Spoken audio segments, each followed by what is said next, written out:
Hello प्रियो, मसीह network channel में आप सबको स्वागत करता हूं। आज की वीडियो कुछ खास बात के ऊपर होने वाला है, वो है जिहाद। जिहाद का अर्थ धर्म युद्ध है और कुरान में इस शब्द का प्रयोग पवित्र युद्ध के लिए किया गया है। यानी जिहाद का अर्थ होली वार या पवित्र लड़ाई है। प्रियो, अंत के समय का युद्ध यानी तीसरा विश्व युद्ध अरब लोग और इस्राएली लोगों के बीच में होगा करके बाइबल स्पष्ट बताती है। हम जानते हैं कि इस्राएली देश के चारों तरफ लगभग 25 से भी ज़्यादा अरब देश पाई जाती है, जहां पर करीब 180 करोड़ मुसलमान लोग पाए जाते हैं। मक्का मदीने के बाद इस्लाम लोगों के सबसे पुण्य तीसरी तीर्थ स्थल है डोम ऑफ द रॉक यानी कुबत अल सकरा। इस्लामिक मान्यताओं के अनुसार पैगंबर मोहम्मद ने इसी स्थान से जन्नत की यात्रा प्रारंभ की थी। इस कारण फलस्तीन देश में रहने वाले अरब लोग चाहते हैं कि इस्राएली देश के जेरूसलेम में स्थित इस तीर्थ स्थल को अपनाएं। लेकिन दूसरी छोर पर इस्राएली लोग जो लगभग 4000 वर्षों से उस स्थान को अपनी पवित्र यरूशलेम मानते हैं। आज जहां पर डोम ऑफ द रॉक बनाया गया था, वहां पर 1900 वर्ष पहले यहूदी लोगों के पवित्र मंदिर यानी जेरूसलेम टेम्पल स्थित थे। लेकिन जब इस्राएली लोग रोमी साम्राज्य के समय अपनी देश से भागकर पराये देशों में तितर बितर होने लगे थे, उसके बाद जेरूसलेम आदि जगहें अरब लोगों के कब्जे में चले गए और एडी 685 में वे लोग जेरूसलेम टेम्पल के स्थान पर अपनी यह मस्जिद को खड़ा किया था। और 1948 में इस्राएल लोग जो अपनी देश में वापस आने के बाद यूनाइटेड नेशंस के द्वारा इस्राएल देश की आज़ादी हुई। मगर इस्राएली लोगों ने 1948 से लेकर अब तक अरब लोगों के मस्जिद के स्थान पर अपनी जेरूसलेम मंदिर को खड़ा नहीं किया है। लेकिन पूरी जेरूसलेम की जो एरिया है वो इस्राएली गवर्नमेंट के अधीन हो गए। आज भी लड़ाइयाँ इस कारण होते हैं कि अरब लोग चाहते हैं कि जेरूसलेम अरब्स को दिया जाए, जबकि अपने पवित्र स्थान को गंवाने के लिए इस्राएली लोग भी तैयार नहीं हैं। मगर बाइबल बताती है कि तीसरा विश्व युद्ध इस कारण से होगी।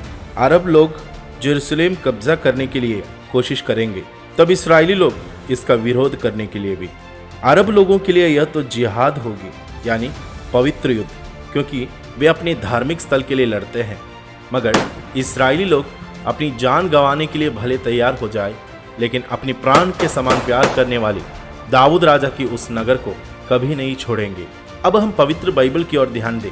बाइबल कहती है कि अंतिम युद्ध जो होने वाला है वो इस्राएल देश और उनकी चारों ओर की जातियों के बीच में होगी और वो पवित्र लड़ाई होगी करके बाइबल स्पष्ट बताती है। बाइबल में योवेल नबी की किताब 3 अध्याय उसका 9 वचन मैं हिंदी बाइबल में से आपके लिए पढ़ना चाहता हूँ।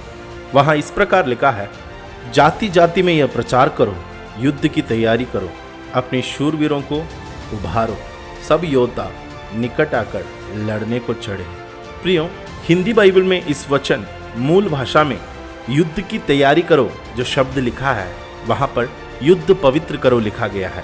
यानी उस बात को गहराई से जानने के लिए मैं उस वचन अंग्रेजी बाइबल से आपके लिए पढ़ना चाहता हूँ। न्यू अमेरिकन स्टैंडर्ड बाइबल में उस वचन इस प्रकार लिखा है, proclaim this among the Nations, prepare for Holi war, stir up the warriors, have all the soldiers come forward, have them come up. प्रियो, न्यू अमेरिकन स्टैंडर्ड बाइबल में एक विशुद्ध युद्ध की तैयारी करो लिखा है। इंग्लिश स्टैंडर्ड वर्जन और क्रिश्चियन स्टैंडर्ड बाइबल में भी उस वचन को पवित्र युद्ध ही लिखा गया है।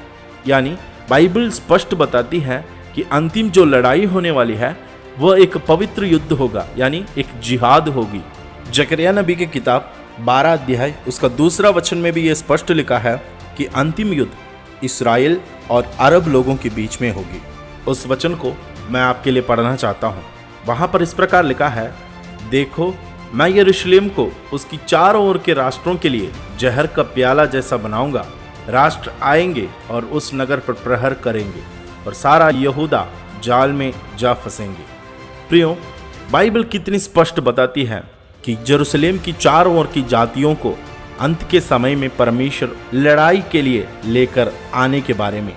आजकल की इन घटनाओं को हम जब देखते हैं तो हमें सावधान रहकर बाइबल में लिखी गई उन भविष्यवाणियों को हमें ध्यानपूर्वक समझने की आवश्यकता है, क्योंकि ये सभी बातें हम जब देखेंगे तब हम सीधे होकर अपनी सिर को ऊंचा उठाए, क्योंकि हमारा उद्धार निकट होगा।